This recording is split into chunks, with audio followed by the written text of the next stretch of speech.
Je suis en tout cas ravi de vous retrouver pour la suite de cette matinée et je vous propose d'ailleurs qu'on fasse un petit arrêt par l'amélioration et l'automatisation des processus métiers. Pour aborder ce sujet justement, j'ai le plaisir d'être entouré de deux experts de chez Bonitasoft. Tout d'abord Or Pelfig, bonjour Or. Bonjour. Or, vous êtes Head of Product Marketing chez Bonitasoft donc, et également Benjamin Dalmas. Bonjour Benjamin. Bonjour Fabien. Benjamin, vous êtes manager recherche et innovation encore chez Bonitasoft. Alors, je vais vous donner la parole dans un instant, mais avant cela, je voulais rappeler un petit peu quelques éléments de contexte autour du marché du BPM, puisque c'est effectivement de lui dont on va parler dans le cadre de cette table ronde. Le marché du BPM, il faut rappeler qu'il est particulièrement dynamique, tant à l'échelle mondiale qu'à l'échelle nationale. Dans le monde, tout d'abord, on a des prévisions qui s'attendent à une croissance annuelle de 12% jusqu'en 2028. Et la France n'est pas en reste, puisque vous le voyez à l'écran, la croissance annuelle devrait être de l'ordre de 7,4%, idem jusqu'en 2028. Le marché devrait d'ailleurs être porté principalement par des prestations de conseil d'une part et le développement de solutions SaaS d'autre part, derrière lesquelles on va mettre tout ce qui concerne les solutions d'archivage électronique et de solutions de signature électronique par ailleurs, également tout ce qui va concerner la GED, l'automatisation et des solutions de confiance numérique avec notamment la mise en place et l'essor du règlement eIDAS V2. Bien entendu, cette croissance fulgurante, elle s'explique également par les avantages permis par le BPM. Tout d'abord, et ça semble assez naturel, c'est tout ce qui va concerner l'optimisation des processus métiers. Donc, le BPM vient vraiment soutenir la productivité des équipes et des organisations. Il vient également permettre une certaine souplesse, une certaine agilité.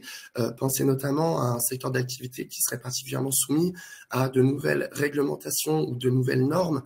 L'idée, c'est qu'effectivement, grâce au PPM, je vais pouvoir adapter assez rapidement mes processus métiers pour me conformer directement à ces nouvelles normes, ce nouveau cadre réglementaire. Également, le BPM va permettre un traitement plus rapide des demandes clients, entre autres, et forcément des documents qui y sont liés. Il va aussi permettre une réduction des coûts en identifiant rapidement les tâches qui nécessitent ici plus ou moins de main-d'œuvre ou la mobilisation de certaines machines ou de certaines technologies. L'idée étant évidemment de mobiliser les bons collaborateurs au bon moment lors de mes processus. Et également, il faut aussi rappeler que le dynamisme du marché s'explique par l'appétence de certains secteurs d'activité pour le BPM. Le BPM, c'est quelque chose qui est déjà bien ancré dans certains secteurs d'activité, notamment tout ce qui va être secteur financier. Les banques, assurances et mutuelles ont déjà des cas d'usage en la matière. Je pense qu'on en parlera lors de cette table ronde, justement. Il y a également tout ce qui va être secteur industriel qui a déjà mis en place des cas d'usage, notamment en termes de maintenance. On en parlera certainement également. Alors forcément, cette croissance fulgurante, elle soulève des questions, notamment en termes d'avenir. Quel est l'avenir du BPM? Aujourd'hui, on voit vraiment que certaines technologies sont en pleine émergence. Elles étaient déjà là il y a quelques années et elles tendent vraiment à se développer de plus en plus. C'est notamment le cas du low-code et du cloud, puisqu'effectivement, l'idée, ça va être de développer, de déployer plus rapidement des technologies et des applications dans le cadre de développement de processus métiers automatisés. On va aussi avoir une forte appétence pour tout ce qui concerne les fonctionnalités collaboratives et sociales. L'idée, c'est vraiment de réunir toutes les parties prenantes mobilisées par un processus métier et de fluidifier les échanges. Donc, aussi bien les partages de données que de documents, les faire collaborer de façon plus intelligente, tout ça pour avoir finalement des processus toujours plus efficaces. Et puis, bien entendu, une autre tendance en plein essor, c'est tout ce qui va concerner l'expérience client. Encore une fois, on le voit très bien à travers certains cas d'usage dans le secteur de la banque, assurance notamment, avec par exemple tout ce qui va être demande de prêt, déclaration de sinistre, partage de justificatifs médicaux également dans le secteur assurantiel, qui viennent vraiment faciliter l'expérience client et fluidifier le partage d'informations.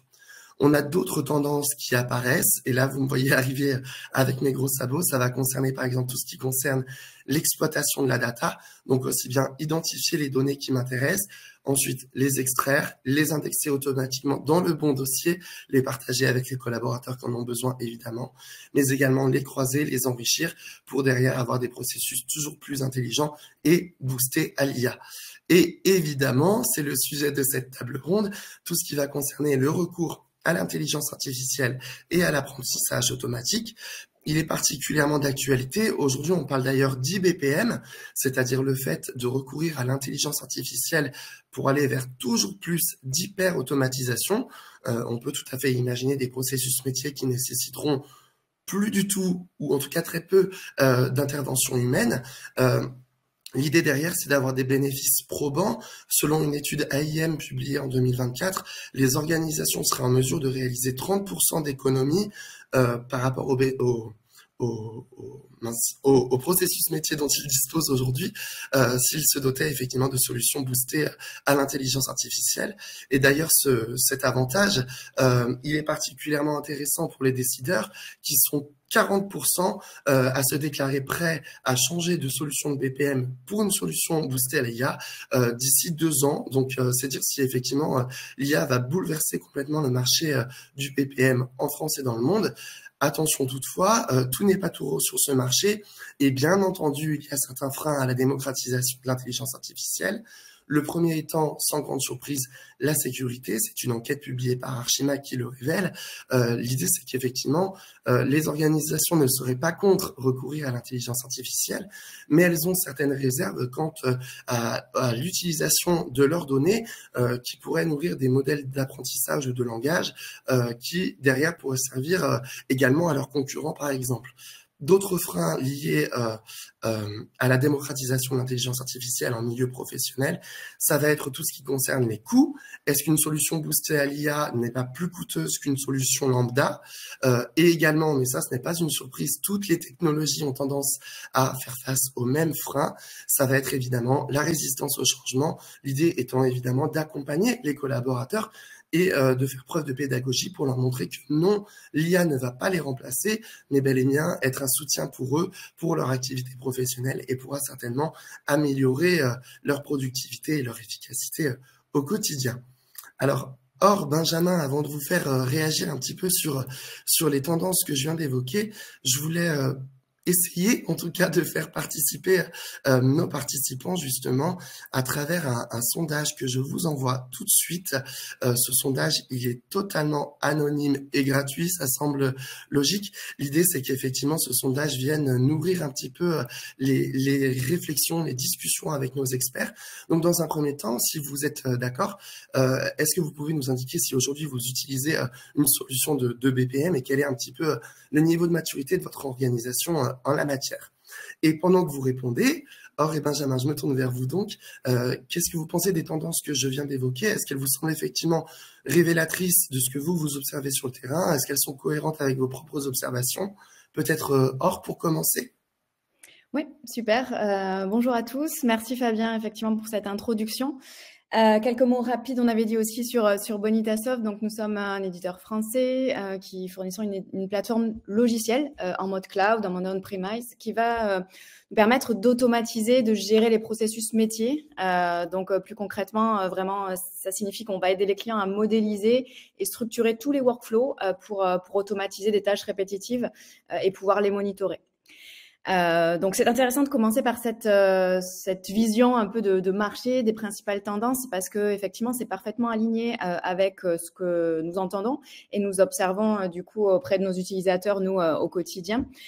Donc, ce qui interpelle, je trouve, là-dedans, c'est que on a cette notion très clairement de convergence entre l'innovation technologique et puis les besoins métiers réels. C'est-à-dire que l'IA, elle devient on l'a vu aussi dans les sessions précédentes, elle devient un allié indispensable qu'il faut apprivoiser pour les entreprises, je sais un peu là-dessus, dans plein de domaines différents. Mais dans celui qui nous intéresse là, ici, donc sur cet aspect processus, on est à peu près tous d'accord pour se dire qu'elle remodèle en fait le domaine de l'automatisation des processus. Donc nous sommes sur le marché depuis plus de 15 ans. Donc, c'est quelque chose qu'on a vu, on va dire, grimper vraiment progressivement, monter en puissance pour rendre les processus plus fluides et surtout plus accessibles. Donc, vous avez aussi, Fabien, commencé à en dire quelques mots.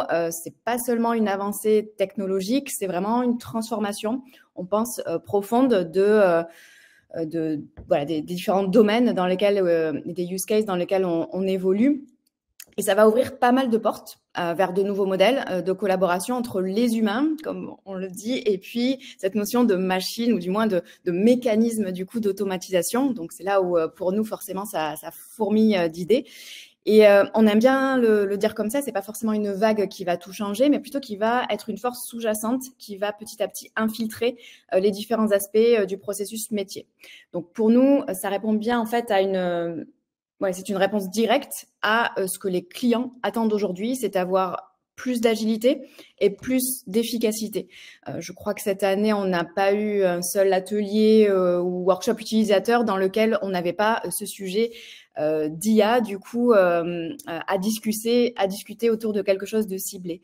Donc, comme beaucoup de concepts, forcément, on pense que l'IA, elle va arriver progressivement. Elle est là pour assister les employés dans leur quotidien, dans leur travail. C'est un peu cette notion de concept d'agent augmenté par l'IA qui va pas seulement du coup automatiser, mais plutôt être là pour améliorer aussi en continu, nous aider à voir les points sur lesquels il faut attirer un petit peu notre attention. Merci alors pour ces premiers éléments.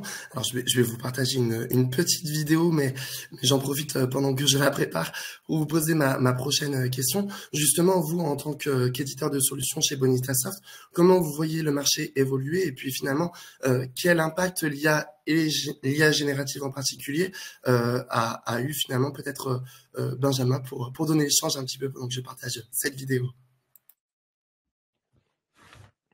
Vous voulez que je réponde maintenant pendant que vous chargez la vidéo? C'est ça. L'IA, on l'a vu dans les présentations, et notamment celle de la toute première, là, ça a pénétré un petit peu tous les domaines. C'est un train qui a démarré il y a pas mal d'années et bon, le BPM, ça ne fait pas exception. On a attrapé un petit peu ce train en vol. Et c'est vrai que globalement, on l'a vu, les use cases d'opérationnalisation, ça vient vraiment intégrer comment est-ce qu'on peut accélérer l'exécution des Alors peut-être qu'il faut couper le son de la vidéo et il faut que chacun fasse de son côté, mais... Du coup, ça marche. Ouais. C'est tout bon, excusez-moi. Alors, je continue après.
C'est un bon use case, on va pouvoir y revenir dessus, et ça répond plutôt pas mal à la question d'un petit peu comment est-ce que le marché il a évolué vers ces IA nouvelle génération, on appelle ça l'IA générative assez globalement, parce que c'est vrai que jusqu'à maintenant, on parlait plutôt d'IA analytique, on essayait de comprendre ce qui se passait dans nos processus, pourquoi est-ce qu'on en était arrivé à voir ce genre de comportement, puis on a évolué un petit peu il y a une dizaine d'années sur la prédiction, on voit beaucoup d'algo, on parle de machine learning, on parle de deep learning pour essayer d'anticiper ce qui va se passer.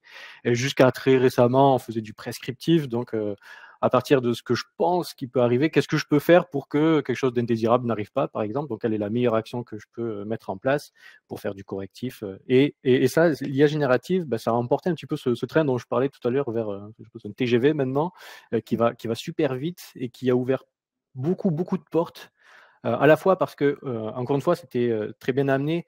L'IA, c'est quelque chose de complexe. C'est gourmand en données, c'est gourmand en ressources, c'est compliqué à maintenir, ça demande une architecture, une infra, des personnes.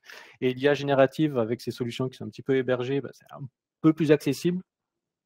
Ça permet de faire dialoguer des corps de métier qui n'avaient pas l'habitude de dialoguer jusqu'à maintenant. On parle des gens plutôt techniques, des gens plutôt business, donc ça ouvre le dialogue et surtout ça ouvre des portes en termes de use case, parce que là, on ouvre à la fois les parties en amont de l'exécution des process, on va parler de design, créer un modèle de processus. Ça a l'air simple, mais c'est ultra compliqué. Et surtout sur les parties d'aval, où on va essayer derrière de monitorer, de voir ce qui ne va pas, de refaire le design, donc d'optimiser les processus. C'est des tâches, encore une fois, qui existent depuis des centaines d'années et qui, aujourd'hui, on peut accélérer et améliorer la qualité de ces exercices avec l'IA générative. Donc, c'est un super gros booster.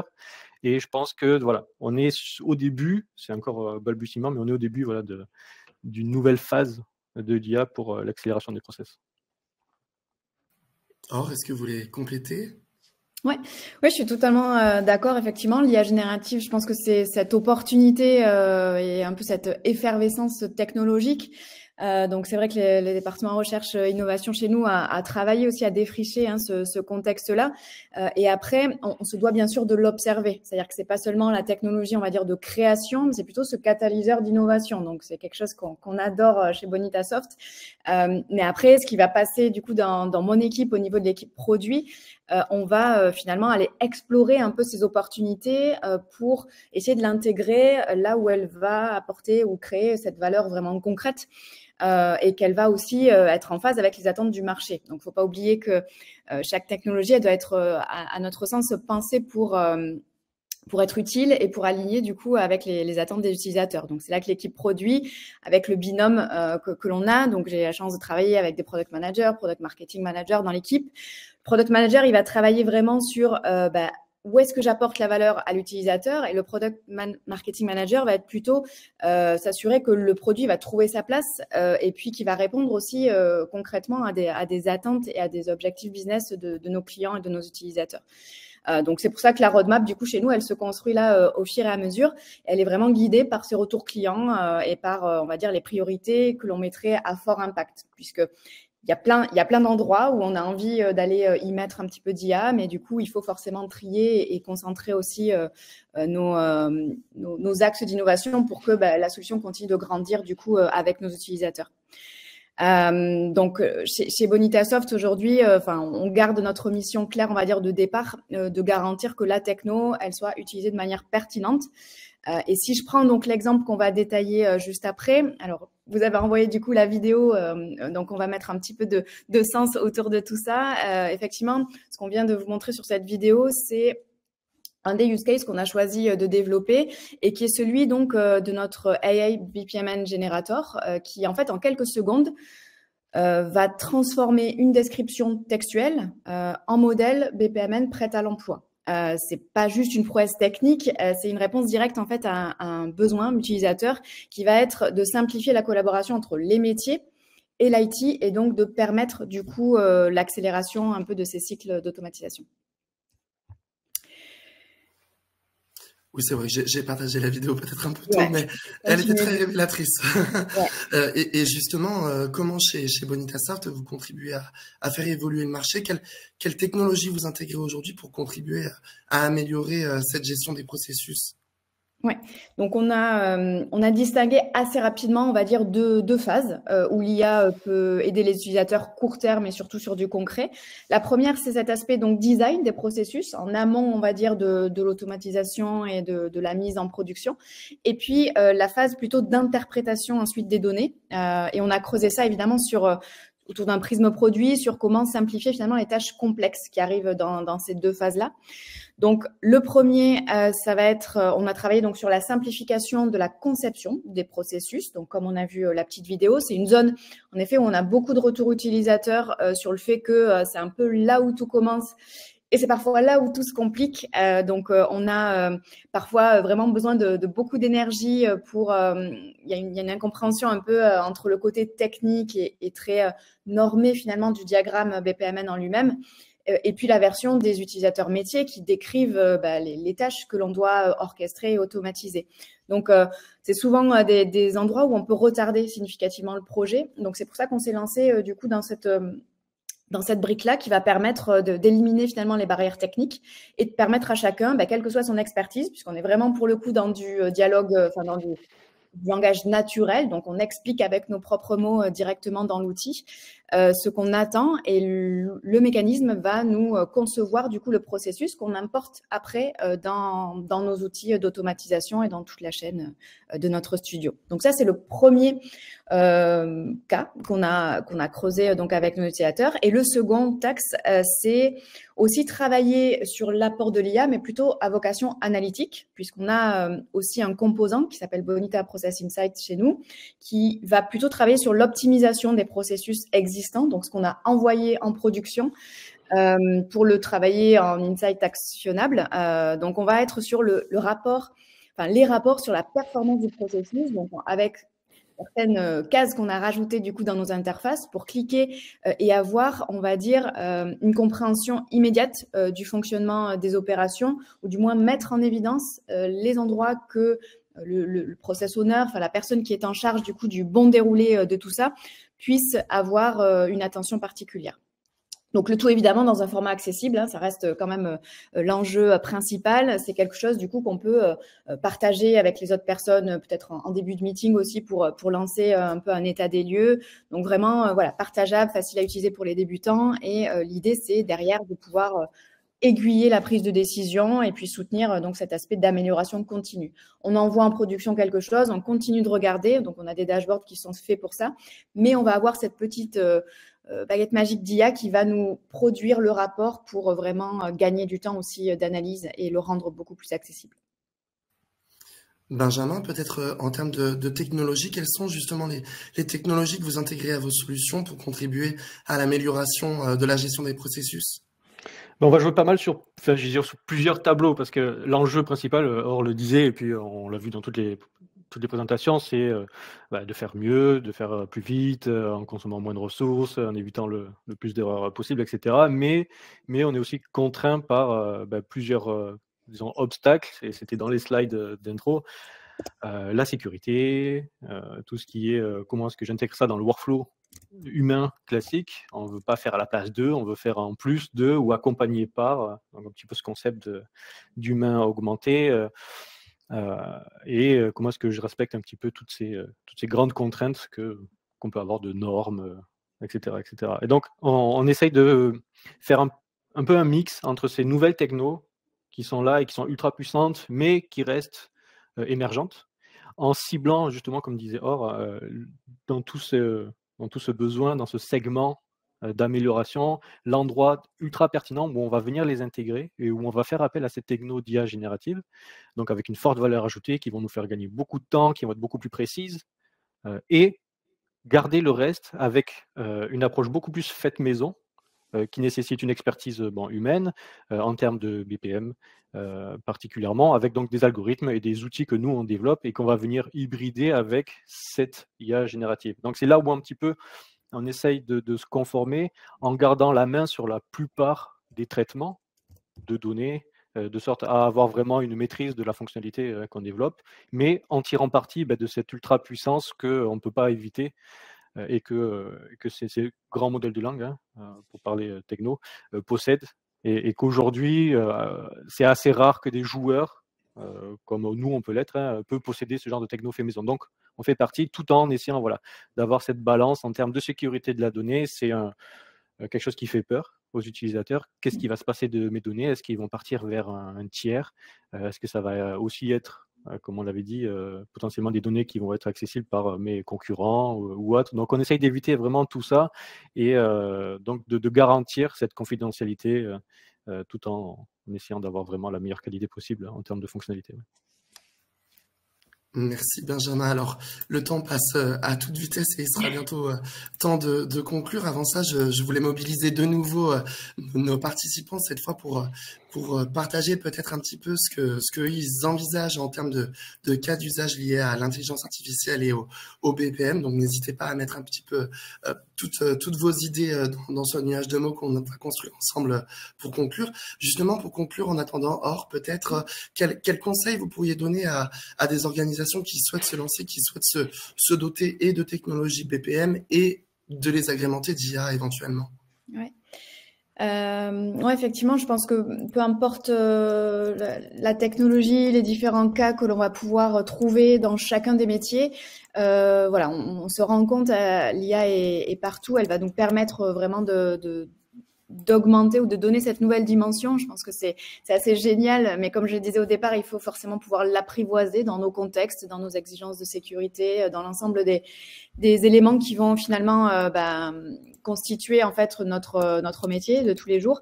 Donc là, je vous ai parlé de deux choses qui sont prête à tester, j'allais dire juste après le webinaire. Je crois qu'il y a même un petit pop-up qui est passé. Donc voilà, n'hésitez pas à aller jeter un œil sur ça pour voir à quel point ça peut aussi répondre à des choses que vous êtes en train de travailler de votre côté. Donc ça, c'est des choses qui sont déjà présentes, mais aussi on en a fait bien sûr un axe complet de la roadmap. On devrait avoir, je pense, de belles choses à annoncer assez vite. Mais en termes de conseils, voilà, on reste sur peut-être la chose un petit peu des tout débuts aussi de Bonitasoft et de ce côté-là où en fait l'humain reste au centre, il garde ce rôle clé dans le monde automatisé et donc finalement l'IA elle va se placer plutôt pour aller augmenter les capacités des collaborateurs. Donc on va la mettre plutôt nous en tant qu'assistants et pas en remplaçant aux côtés de l'automatisation. Et je pense que là où on avance pas mal aussi, c'est au niveau des opportunités que cela va ouvrir. On le voit avec les différents aussi utilisateurs, partenaires, voilà, qui se mettent à du coup vraiment créer des choses autour de notre boîte à outils de solutions. Et du coup, ce qu'on creuse vraiment, c'est ce côté UX et expérience qui va être proposé aux utilisateurs pour abstraire en fait cette notion de complexité du SI et du côté finalement très back-office qu'on a sur cette notion de BPM. Donc voilà, je pense qu'on avance pas mal et qu'il y a vraiment beaucoup d'opportunités autour de tout ça. Avec, j'espère, beaucoup d'opportunités autour de l'indexation de documents, notamment, puisque je le vois apparaître à plusieurs reprises dans ce nuage de mots. Si vous voulez qu'on le commente un peu ensemble pour tout ce qui concerne également les documents RH, commerciaux, c'est intéressant, effectivement. Ouais, on est souvent autour de cette notion d'automatiser plus facilement, plus rapidement, et voire plus profondément. Et c'est vrai que la notion d'IDP avec différents connecteurs qui vont venir alimenter finalement le document processing, c'est vraiment des défis opérationnels que l'on retrouve et sur lesquels on est en train de effectivement monter des use cases avec nos clients. Ça peut être sur les demandes de clients entrantes avec tout ce qui est sinistre d'assurance, remboursement mutuel, etc. Il y a les notions de détection des fraudes aussi. Et c'est vrai qu'une des caractéristiques préférées un peu de notre produit, c'est cet aspect ouverture et flexibilité de notre API. Donc globalement, en termes de capacité d'intégration, on peut faire tout ce qu'on veut, on va dire, dans son contexte ou dans son terrain de jeu. Donc voilà, on est vraiment, je pense, au tout début de cette construction de services à partir de l'IA et du mix avec les workflows. Super. Eh ben, écoutez, merci beaucoup, Or et Benjamin. Je rappelle qu'éventuellement, nos participants peuvent vous retrouver sur vos LinkedIn respectifs, bien entendu, pour approfondir cet échange, encore une fois, qui était rapide, mais c'est les règles du jeu, malheureusement. Également, je vous rappelle, chers participants, que nous vous avons transmis notamment un petit joujou, en tout cas pour tester l'intelligence artificielle dont on a parlé dans cette présentation. Donc, n'hésitez pas à aller y faire un tour. Et effectivement, vous pouvez aussi retrouver la vidéo qui est très parlante, en tout cas, sur la façon dont vous vous emparez du BPM chez Bonitasoft. Donc, merci encore à tous les deux d'avoir partagé votre expertise avec nous. Merci Fabien. Merci à vous.